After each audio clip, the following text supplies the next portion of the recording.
My name is Eleanor Hayes. I'm 34 years old, and the morning my entire life collapsed didn't begin with a scream or a betrayal whispered behind closed doors or even a confrontation. It began with silence. The kind of silence that only exists right before something irreparable happens. At exactly 7:12 a.m., I received a message from my younger sister. "Don't come today, please. Just don't." No explanation, no emotion, just that cold, deliberate distance that felt less like a request and more like a quiet execution of something that had already been decided without me. I stared at the screen for a long time, my coffee growing cold in my hand, my reflection faintly visible in the dark glass of the phone, trying to understand how we had reached a point where my presence had become something to avoid, something inconvenient, something that needed to be erased. Because today was not just any day. Today was the day my sister was getting married. And I was not invited. Not officially, not publicly, not even privately, and yet I had paid for almost everything. The venue overlooking the river, the custom-designed floral installations, the catering contract with one of the most exclusive culinary teams in the city, the live string quartet, the wedding planner, whose fees alone could have covered a year of rent in most places. I had signed every transfer, approved every invoice, and personally negotiated half of the deals. Because that's what I had always done. I built things quietly and then watched others take the credit. For over 12 years, I had worked in corporate finance, climbing from an entry-level analyst position to a senior strategic advisor in one of the most competitive firms in the country. Not because I had connections or privilege, but because I understood numbers, risk, and long-term leverage better than most people twice my age. I knew how to build systems. I knew how to stabilize collapsing structures. And, unfortunately, I also knew how to keep broken families functioning long after they should have fallen apart. After our father died, everything changed. He had left behind debts no one knew about, a business that was far weaker than it appeared on the surface, and a family that had been held together more by illusion than by actual stability. My mother panicked. My sister Olivia was still in university. And I stepped in. I paid off the debts. I refinanced the failing business. I covered tuition. I became the quiet backbone of a family that slowly began to pretend it had never needed saving in the first place. And over time, something subtle but deeply corrosive began to happen. My role shifted. From savior to provider. From provider to obligation.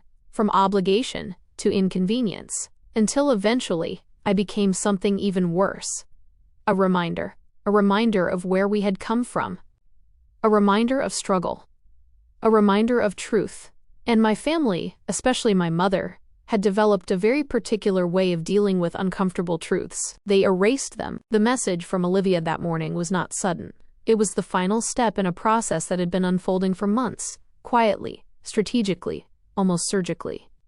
At first, it was small things, conversations I wasn't included in, decisions made without informing me. Updates about the wedding that came late, or not at all. Then it became more obvious. My suggestions were ignored. My presence at planning meetings became optional. My financial contributions, however, remained absolutely essential. And then came the shift that I should have recognized immediately but didn't, because some part of me still wanted to believe that blood meant something. Olivia got engaged to Daniel Whitmore. Old money. Not just wealthy, established.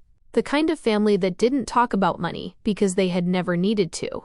The kind of family that valued appearances, lineage, and carefully curated narratives over anything resembling reality. And suddenly, everything about our family started to change. My mother began speaking differently, dressing differently, hosting dinners that felt more like performances than gatherings. And Olivia, she adapted faster than I expected. Too fast. Within weeks, she had transformed into someone I barely recognized. Her voice softer, her opinions more calculated, her entire personality subtly reshaped to fit into a world that required perfection, not authenticity. And I didn't fit. Not because I lacked status, not because I lacked money, but because I knew the truth. I knew exactly how fragile everything was beneath the surface. I knew how much of it had been built on my work. And worst of all, I wasn't willing to pretend otherwise. The first real crack came 2 weeks before the wedding. We were sitting at a private dinner with Daniel's parents, Margaret and Thomas Whitmore, in a restaurant where the lighting was dim, the service flawless, and every conversation carefully measured. Everything was going smoothly, until Margaret asked me a simple question. "And what do you do, Eleanor?" It wasn't the question itself. It was the pause that followed. The way my mother's hand tightened around her glass. The way Olivia's smile froze just slightly too long. The way Daniel avoided eye contact entirely. That was the moment I understood. They had not told them about me. Not really. Not accurately, I answered calmly. I work in corporate finance, strategic restructuring, and asset recovery. Margaret nodded politely. That sounds technical. It is, I replied. I specialize in turning failing systems into profitable ones. A subtle statement. But it landed. Thomas leaned forward slightly. That's impressive. Before I could respond, my mother cut in. Yes, Eleanor has always been very hardworking. The way she said it, like it was something to be managed rather than respected, told me everything I needed to know. Later that night, Olivia called me. Her voice was careful, measured, controlled. Next time, just keep it simple, she said. Simple? I repeated. You make things complicated, she replied. That was the beginning of my erasure. By the time I received that message on the morning of the wedding, the decision had already been made. I was not part of the story they were trying to tell. I was a liability. A variable they could not control. A truth they could not afford. So they removed me. Quietly. Efficiently. Completely. But what they failed to understand, what they had always failed to understand, was that I was not just part of the system. I was the one who had built it. And systems, when pushed far enough, don't just collapse. They expose everything. At 8:03 a.m., my phone rang. It was not Olivia. It was not my mother. It was Daniel. And the moment I heard his voice, I knew something had gone very, very wrong. Eleanor, I need you to come to the venue. No greeting, no explanation. Just urgency. What happened? I asked calmly. There was a pause. Then. They didn't tell me the truth about you. The accounts, the venue audit, there's a financial compliance check from the bank here, and they are demanding your signature, otherwise everything gets frozen. They told me you were just an investor, but this. Eleanor, the Whitmores will not sign a contract with a family entangled in your mother's dummy liens. Get over here. When I walked into the hall, the string quartet was already playing, but a muted, chaotic murmur rippled through the guests. Olivia stood at the altar in a flawless white gown, pale as death. Next to her stood Daniel, his jaw tight, while his parents, Margaret and Thomas, were fiercely arguing with my mother off to the side. Noticing me, my mother took a step forward, her voice trembling, yet still carrying that familiar tone. Eleanor, thank God. Sign the bank documents. The Whitmores are demanding verification of your assets, otherwise they are walking out. You can't do this to us. We're family. I tilted my head slightly, studying her face, and for the first time in years I realized that I felt neither anger nor pain, only a cold, sharp clarity that comes when everything inside you has already burned out.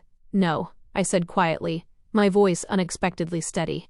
Family doesn't treat you like an anonymous bank account to be hidden in a closet when polite company arrives. Olivia took a step away from the altar, her veil catching on the custom floral installation I had paid for. Eleanor, please, she cried, her perfect, rehearsed persona finally cracking. This is my day. We just wanted everything to be perfect. For the Whitmores to accept us. I looked at her, the girl who had erased me from her life for the illusion of old money. Perfect at my expense? I asked, my voice ringing through the hall, causing the string quartet to fall completely silent. You didn't ask a single question when the money was leaving my account for this hall, for that dress, for your debts. Not one. But the moment the bank requested authentication of my funds, without which this wedding is nothing but a stage prop, you suddenly remembered my name. Margaret Whitmore stepped up to Daniel and took his arm. Daniel, we are leaving. We have been lied to about everything. This family is bankrupt, living off a senior daughter they were too ashamed to even invite. The wedding collapsed right there, amidst the flowers and the dead silence of the music. The Whitmores turned and walked toward the exit. Daniel cast one short, disappointed look at Olivia and followed them. Olivia covered her face with her hands and sank to the floor. My mother turned to me, her eyes wild with rage and desperation. "You ruined everything. You destroyed her life." I looked at her. Then at the weeping Olivia. "No," I replied. "I just stopped financing the lie." I turned and walked away. The air outside was cold, but it was honest. For the first time in a very long time. 3 days passed. I sat in the living room of my childhood home. My mother sat across from me. The room felt empty, as if all the illusions that had filled this space for years had finally evaporated. I placed the folder on the table. "There are documents inside," I said evenly. "The house is owned by the company. The company belongs to me. As of tomorrow morning, the transfer process begins." My mother slowly raised her head, her face completely drained of color. You're selling the house?" she whispered. I held her gaze. "No," I said. "I'm selling my house." That was the moment it finally broke her. "You can't do this," she said, panic slipping through every word. "You can't just throw me out like this." "I'm not throwing you out," I said quietly.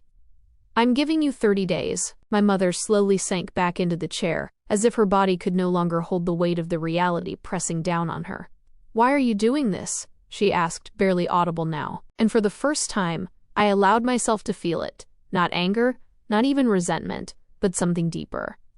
Exhaustion. Absolute burnout. "Because this is the only way you would ever hear me," I said. She looked up, her eyes searching mine, hoping to find hesitation, doubt, anything she could still use against me. "And after this?" she asked. "What happens then? You just walk away?" I thought about it. About the years, the transfers, the sacrifices that were never acknowledged, the conversations that were never about me, only about what I could give next. "No," I said finally. "I don't just walk away." I picked up the folder. "I just stopped coming back." I turned toward the door. "Wait." Her voice. I stopped, but I didn't turn around. "What if we fix it?" she asked. "What if everything changes?" I closed my eyes for just a second, and when I opened them, everything was clear. "Then don't start with me," I said. "Start with yourself." And this time, I didn't look back. I stepped outside. My phone vibrated. An unknown number. I answered. "We're ready to finalize the real estate documents," a calm, professional voice said. "Tomorrow at 10. "I'll be there," I replied. When the call ended, I stood still for a moment, looking ahead. Not at what I was leaving behind, but at what was finally mine to choose. No obligations. No silent debts. No roles forced onto me by people who only valued what I provided. For the first time in years, I didn't need to prove my worth, because I already knew it. And somewhere deep inside, one question remained, sharp, simple, and impossible to ignore. If people only start valuing you when you stop giving, was it ever love at all?